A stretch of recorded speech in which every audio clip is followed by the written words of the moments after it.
What's up, you beautiful Redditors? Hope you're having a fantastic Thursday. Welcome to the RNEWS evening show. And let's just jump into it. From r/politics, Jared Kushner met privately with Kanye West, reports say. Trump seems absolutely certain he can't win a free democratic election. Edit. Thanks for all the death threats. Then the current incarnation of the GOP is 100% fricked when elections are free and fair and people show up to vote. Hence them cheating and lying and suppressing the vote at every chance they get. All available evidence has proven that he can't and didn't. Biden-Harris 2020, and nobody else. Vote for the soul of this nation. Vote like your future is in danger. Kanye's probably going to choose himself for VP. Those West 2020 bumper stickers are going to look pretty spiffy next to the Q sticker. With any other administration this would be a bombshell report, but we are numb to the point that it's just par for the course. Administrations so corrupt that president lets Russia put bounties on troops is no longer a story. I'll take things that don't shock me for 300 Alex. Frick Kanye West. You're watching the Reddit news show. From r/World News. Belarus police admit using live rounds in clashes with protesters. Whatever happened to a good old-fashioned cover-up?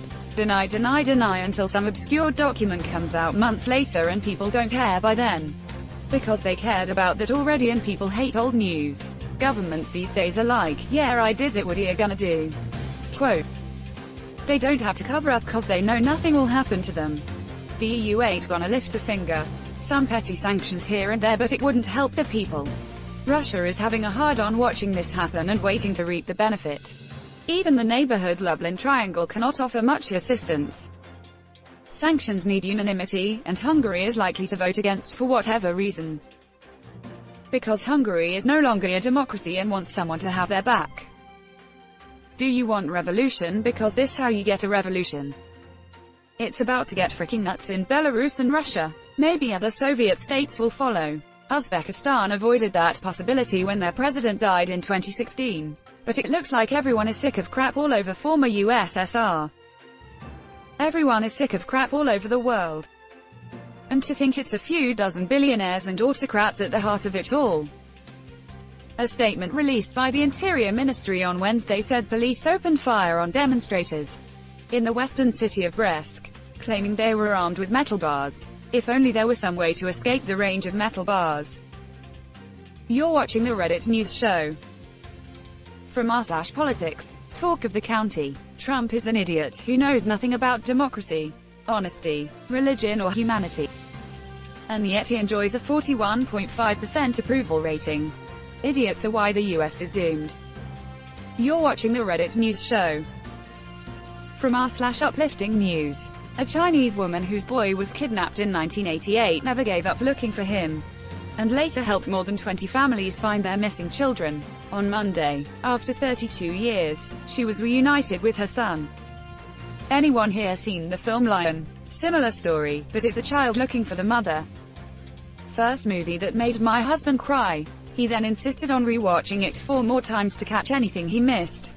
He cried every time he watched it. Then while telling me about it. To this day he can't talk about it without the controllable hiccupy breaths. Did something like that happen to him, or is he just very empathetic? Well, actually, the mother never gave up either. In his memoir A Long Way Home, Cerebrally notes that his mother deliberately stayed in the same area, in the same village, even though her other 2 children moved away, just in case he ever came back. My family is also deliberately staying in the same house waiting for my brother, who is missing since the 27th of February 2007.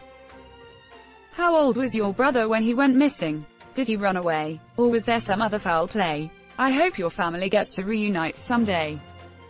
He was 19. He was depressed and was getting better that time. When I came across internet, I read his medical case file and found he was getting treatment for schizophrenia. I hope we will meet him someday. P.S. Sorry for bad English. You're watching the Reddit news show. From r/World News. Japan PM sparks anger with near-identical speeches in Hiroshima and Nagasaki. It's the same every year. He talks gibberish and leaves, says one survivor after plagiarism app detects 93% match in speeches given days apart. This is not news by any stretch of the imagination. Okay, but to be fair, what is he going to say that would be different 3 days apart, let alone what has been said the past 100 times on these days since 1945? You're watching the Reddit news show. From r/news. Transport Canada says if you can't wear a mask for medical reasons, prove it, or don't fly. If you aren't fit enough to wear a face mask for the duration of a flight, you aren't fit enough to fly. But they've got a card they printed out from the internet. They laminated it and everything. That's when you hit 'em with this bad boy. I legit thought it would just be an Uno reverse card. Printed, laminated. Using this at work. I've had 2 of those C-word this week. The third one will never see it coming. Edit. Guess it's Monday, so last week. Working weekends really freaks up my sense of time. Wait, seriously? People are doing this? We've regressed so much as a society that we need to card battle each other. We've regressed so much as a society that we need to card battle each other. To be fair, I would call it progress if people started playing children's card games with each other, instead of taking to guns and fists. There's no proof. It's nonsense. Doesn't affect your oxygenation. About time someone called it bullcrap. And that's where we're going to end today's show. But if you like what you saw, leave a like. And if you want to see more of the RNews show, hit that subscribe button. As always, this has been the RNews show, and I'll see you tomorrow.